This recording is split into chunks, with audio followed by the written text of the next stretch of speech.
Uttar Pradesh Minister Dayashankar Mishra spoke to the media and said that the election in Varanasi is going on historic and that is voting percentage will be also increased. Speaking to the further, he said that the popularity of BJP among of the people have risen and this result of the 6th phase and 7th phase of the polls will be the better than before and the election is Varanasi are going to be historic.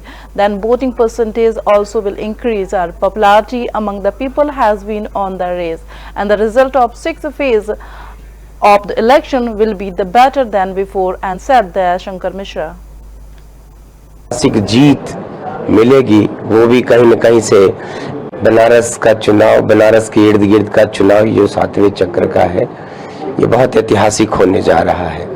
यहाँ मत का प्रतिशत भी बढ़ेगा और जो ऐतिहासिक जीत मिलेगी वो भी कहीं न कहीं से तो ये 7वां चक्र सूरज के 7 घोड़ों जैसा होता है, तो बहुत विशेष है।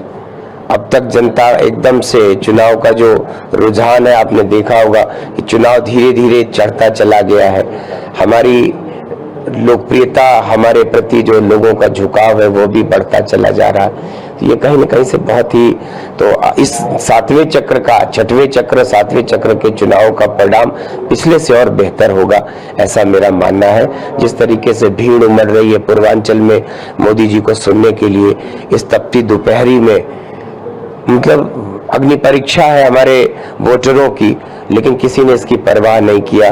मोदी जी को, योगी जी को, हमारे राष्ट्रीय अध्यक्ष जेपी नड्डा जी को और माननीय गृह मंत्री अमित शाह जी की सभाओं में जिस तरीके की भीड़ उमड़ी है, रोड शो आपने देखा कि काशी ने तो सारे संसार को कहीं न कहीं से चमत्कृत कर दिया है, सोचने पर विवश कर दिया है कि क्या कोई नेता अपने घर में, अपनी कंस्टिट्यूएंसी में, अपने संसदीय कर्म क्षेत्र में इतना लोकप्रिय हो सकता है। तो काशी एक नजीर बन गई है।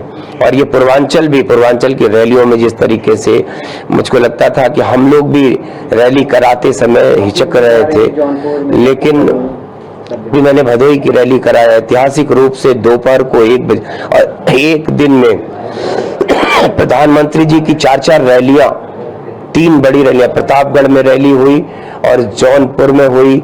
तो मुझको लगता है कि ये इस क्षेत्र के लोगों का उत्साह है कि देश के प्रधानमंत्री जी की 3 बड़ी रैलियां एक दिन हो जाए। तो ये पूर्वांचल के लोगों को हम सैल्यूट करते हैं, उनकी भावनाओं को, उनका मोदी जी प्रति और योगी जी के प्रति जो लगाव है वो कहीं न कहीं से हतप्रभ करने वाला है। उन्होंने धूप, गर्मी, जाड़ा जैसे ना कि इस गर्मी में उस टेम्परेचर पर 42 से 44 डिग्री के टेम्परेचर में भी परवाह नहीं किया। दोपहरी को पड़ा तो, जल्दी हुआ तो, शाम को पड़ा तो, हर रैलियों में जिस तरीके से लोगों ने मोदी जी को सुना है, ये कहीं न कहीं से उनके भरोसे को, मोदी जी की बातें उनके लिए गारंटी बन गई है। मोदी जी कहते हैं ना कि मोदी जी जो कहते हैं वो करके दिखाते हैं, जो कहा वो करके दिखाया, जो कह रहे हैं वो करेंगे। घोषणा पत्र की चीजें इस घोषणा पत्र में जो वर्तमान में थी उस पर भी काम शुरू हो गया।